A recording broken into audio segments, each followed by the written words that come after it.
I feel like it's worth it to talk about a differential diagnosis. So or I am a bad person is also a common thought in depression. So can we talk a little bit about the difference between what if I'm a bad person or a terrible person in the context of OCD and I am a bad person in the context of depression? How can you see the difference? Yeah, and certainly you can get overlap for sure and have a lot of depressive symptoms that accompany the OCD. But I think I would say I would look at how frequent and how generalized the thought of I'm a bad person is. And if that thought is everywhere and it comes up in multiple contexts and, and I'm a bad husband or a bad wife and a bad mother and I'm not a good teacher and I don't like myself and it's generalized across a variety of contexts, then I'd start to think more about depression. If it's specific to, well, I had these thoughts or I was unable to do these things, and that's triggering it, then I think of it more in terms of the OCD process.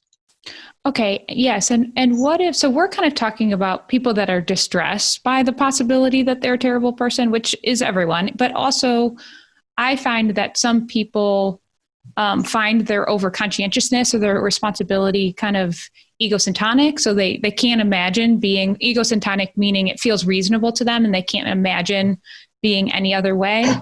It seems like Stephanie might have some of that going on. Can you just talk a little bit about that concept? Yeah, no, egocentric is a term that I would use. And definitely I would say it can be sort of part of a person's inherent personality style in a lot of ways. And I would look at it, and I know you did this because I heard that in some of the dialogue, that it's a good thing to have. It's a good thing to be conscientious.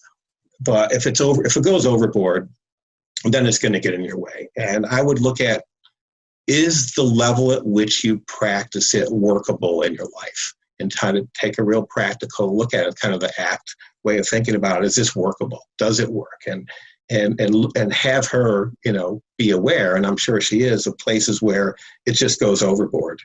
And even though it's sort of as she's going overboard, I think it feels good to her because it's kind of satisfying in the sense that I'm doing the thing that I feel comfortable with, but yet she's going to have to acknowledge and have to understand that pulling back is going to take effort because it does sort of feel, it's sort of the opposite of some of the other stuff that she struggles with, where she's trying to get rid of certain things. Now she's trying to pull back on it.